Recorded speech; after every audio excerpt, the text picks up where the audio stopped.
Played really good volleyball across the week. We played Monday, we played Friday. Gave the girls a little bit of break in between, and I'm just really proud of the way that we're playing volleyball, and it's consistent from beginning to end.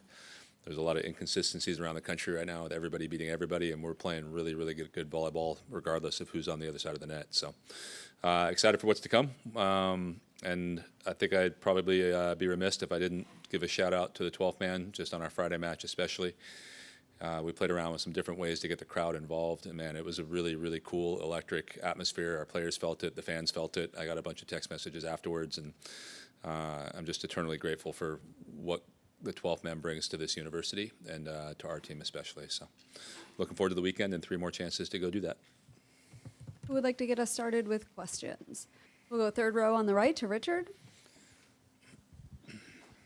Coach, you obviously played 3 games in 4 days earlier in the year, but what challenges come with having to prepare for 3 different teams in 3 straight days? Yeah, I think there's a load challenge that comes with it, of trying to manage that as we get into the weekend. And luckily, Scott Batley is an amazing sports scientist and gives us a plan there, so we have that going. There's a scouting standpoint that's different. And again, it's very similar to where I came from with the national team, where you might play, 4 matches in 4 nights, and it's just you're constantly prepping, and you got to turn around and be ready the next day. So, and then it's just being dialed in for that long. Like I said, the thing I'm proud of is just our team has done that for 3-4 sets in a row. You got to do it for 3 straight nights in a row without any letdowns against good volleyball teams. We'll go back behind the lights on the left side to Tyler. Yeah, Jamie, being back at home and hosting the Texas A&M Invitational, what I guess what you take out of that last year, and now you know kind of what to expect, and just being in front of the 12th man in this kind of environment. Yeah, we missed you last week, so it's good to have you back. I think the excitement of playing at home. And I think I had heard about the 12th man. It was a piece of the reason why I came to this school. But until you experience a crowd that has that much electricity flowing through it, it's something that you can't really put words around. So I think having an understanding of what that feels like and the anticipation of getting to be around that is probably a little bit different than last year. And I think you could probably feel that if you asked any of our players that are new to Texas A&M. Just if you were to ask what's different, they'd probably say that. The atmosphere that we have around our home games and the 12th man and everything that comes with it. We'll stay on TV row to Donna and then Ben. Coach, last year you talked a little bit about just the consistency of the team throughout the season. I know it's still early, but what kind of difference have you seen going into this year that has maybe created a little bit more consistency at the start?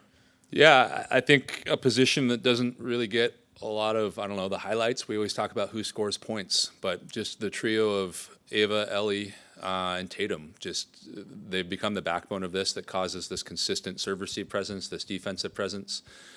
And they're consistently kind of this thing that's there, and there's no ups and downs about them. And we're able to pass almost as high as I think anybody in the country. I haven't looked at that. But I would say our serve receive is up there in the country, and just that allows everything to set up behind it. We can get a good set after that, and then we get some space, and we get a good swing. And if you look at our offensive efficiency, the hitters are the ones getting credit for it, but it starts with that pass, or it starts with that free ball pass, or it starts with that dig, and we're doing that at a really high level, and I give those 3 credit for it. We'll go to the right side of TV row to Ben and then Travis. Kind of going off the, playing in front of the 12th man, question from Tyler. I guess, especially with a weekend of home matches, chance to build that up. I guess part 1, how would you see, especially the Fish Camp game, kind of year over year, that support has been building? Yeah. And what do you guys want to do on the court to not just, win matches and have good attendance, but really create that atmosphere that can translate over to SEC play to really help you guys out there? Yeah, it's a big deal to me. And I talk to our players all the time. Like, one of our core tenets is put on a show. That we are in the entertainment industry. Like, people are coming here to be entertained and to be a part of the game, and I think the way that we play volleyball is a piece of that. So we build an exciting brand of volleyball is a piece of it, and we've been doing that for the last year and a half. And I think the thing that fires me up and putting a smile on my face right now is just I think people are starting to see it. I think our Fish Camp game this year compared to last game was a lot larger, and I've challenged our marketing department. It's about keeping these people around now. It's about making sure that they want to come back, that the atmosphere, both with the way that we're playing, with the way that we're turning the lights off, with the way that we're playing music, with the way that we're getting them involved in Monster Block that I pulled from the FIVB, that it's a really fun environment that people want to come back to because of the volleyball and because of the environment. And that's near and dear to my heart. And again, why I chose this university was it's a place where all of that stuff can come together, where we're playing good volleyball, where the fans are a piece of it, where our players feed off of it, where the fans feed off of the players, and it's this reciprocal thing that continues to happen. And it makes me smile up here as I see it growing, and I think it'll continue to grow, and I think we'll be able to grow the game of volleyball because of it. We'll go front row on the right side to Travis and then Alex. From more of a program building standpoint, how important is it to get into the top 25, the rankings? Yeah, it'll come. It obviously helps the program. I think it helps with the perception that you get from the outside world. But we tend to think a little bit more about the process. And whenever I hear people talk about that, I'm like, it'll come. If we're good enough, it'll come. And I think that will come over time. I do think this team is in that top 25. Again, this year has been so topsy-turvy. It's hard to tell who sits where. And I'm like, man, maybe we're in the top 15. Maybe we're in the top 10.